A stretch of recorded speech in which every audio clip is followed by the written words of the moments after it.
Hey, what's up everybody? Dane here from Moving to Canada. Right now, we are in Mississauga, Ontario. We are right down in the gorgeous Port Credit neighborhood, right on the water. You can see Lake Ontario there in the background. And today we are here to tell you about the 8 things you need to know before moving to Mississauga. If there is something you missed in today's video, and there is always something, please jump into the comment section and let us know. But without any more delays, let's make some waves. The first thing you need to know about living in Mississauga is location. Mississauga is part of the Greater Toronto Area, or GTA. It's located just west of the city of Toronto, only a couple of stops away on the GO train line. But even though Mississauga is a neighbor of Toronto, it is not merely a Toronto suburb. Mississauga is a city in its own right with a population that's surpassed 800,000 in recent years. And that population expansion brings us to the second thing you need to know about: the rising cost of houses and rentals in Mississauga. While the price of housing in Mississauga might be cheaper than what you'd find in Toronto, it's still going to be expensive compared to what you'd find in most of the rest of Canada. Here in Mississauga's city centre, you can see some of the bigger condo buildings that the downtown has to offer. Now, for those of you looking to rent, we looked up the average monthly rental prices for Mississauga on the website Numbeo. The average cost of a 1-bedroom right downtown will set you back about $1,900. For a 1-bedroom apartment outside the city centre, the average is closer to $1,650. Now, for a 3-bedroom apartment right downtown, the average is close to $3,000, while outside the downtown core, it's closer to $2,500. Now, for those of you looking to buy a home, you should be aware that throughout 2021, the average price of a house in Mississauga was nearly $1.5 million. Although, I feel like this place might be a little more than that. I feel like Jeff Bezos lives here. The third thing you need to know about living in Mississauga is your options for transportation. A lot of people in Mississauga choose to get around using a car, and honestly, having a car here is pretty convenient. But you should be aware that traffic in the city and in the GTA more generally can be pretty wild. Mississauga also has a lot of public transit options. MeWay, Mississauga's transit authority, operates a network of public buses that connect the city. MeWay also connects with other transit systems in the GTA, including Toronto's TTC to the east, Brampton Transit to the north, Oakville Transit to the west, and the GTA's transit system, the GO train. The GO train. The GO train. The GO train. The GO train. The GO train. In fact, if you take the GO train from here, Mississauga's Port Credit station, it'll only take you about 30 minutes to get to Union Station in downtown Toronto. Now, back to the MeWay system for one moment. A regular fare will set you back $4, but only $3.10 if you have a Presto card, or $135 for a monthly pass. The fourth thing we're covering in today's video is employment and job opportunities in Mississauga. From the outside, it might be easy to view Mississauga as simply a residential destination for people working in Toronto. After all, as we just mentioned, Toronto is only a few stops away on the GO train. But that massively undervalues Mississauga's own industry-leading businesses and employment opportunities, like here at Mississauga-based tech company, Sodi. Mississauga is a leader in Canada's knowledge-based industries, including advanced manufacturing, financial services, and tech and communications. And Mississauga is located smack dab in the middle of the Toronto-Waterloo Tech Corridor, a region that is innovating Canada's tech sector.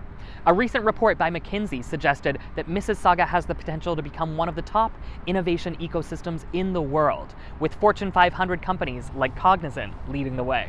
Mississauga also has a center dedicated to helping small business owners find success in the city. The Mississauga Business Enterprise Center provides guidance and support, training, and other resources to support business owners.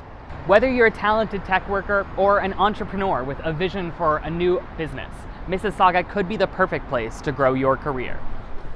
Welcome to Hot Dane Summer. If you're thinking about moving to Mississauga, the fifth thing you need to know about is climate.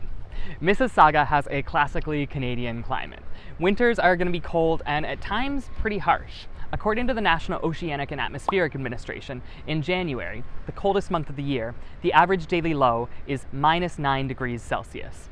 But that's just an average. There are going to be some days that are way cooler. And hey, it's Canada. There's going to be some snow.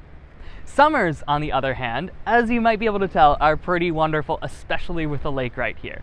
In July, the warmest month of the year, the average daily high is 25 degrees Celsius. But again, expect some extremes. There are going to be a couple heat waves each summer that'll send you scrambling in search of some water or some air conditioning.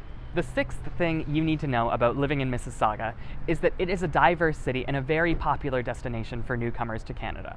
In fact, more than half of the city's population are first-generation immigrants, and Mississaugans come from all over the world, with the top 3 countries for immigration being India, Pakistan, and the Philippines. Mississauga's ethnocultural diversity is reflected throughout the city, from cultural events to neighborhood demographics to its vast array of cuisines. No matter where in the world you're coming from, Mississauga has a history of welcoming newcomers.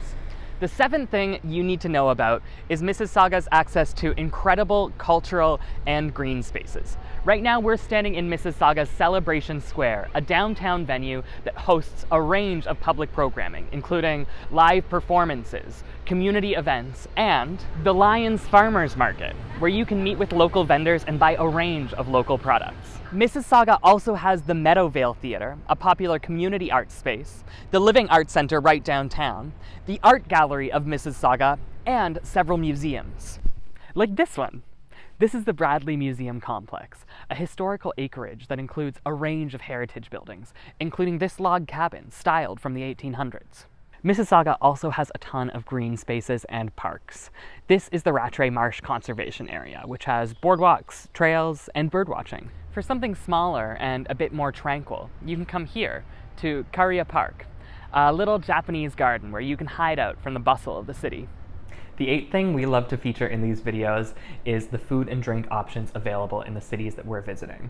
Here in Mississauga, there are so many incredible cuisine options, due in large part to the city's newcomer populations from all around the world. We're only featuring one restaurant in tonight's video, but we would love to get a thread going in the comments section about your favorite local joint in Mississauga.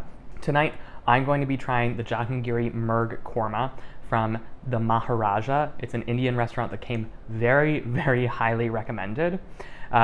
When we did film the video, Mississauga was still in the process of reopening, so we weren't able to dine in. We brought this back to my Airbnb, but oh my god, it smelled so good in the car ride over. I'm so amped to dig into this. Before I do, I just want to let you guys know, if you did enjoy this video, please subscribe to our channel for more Canadian destination content. We really appreciate the support, and we really appreciate you guys tuning in. So, without further ado, I am so amped to try this. I want to get a big, oh yeah, there we go.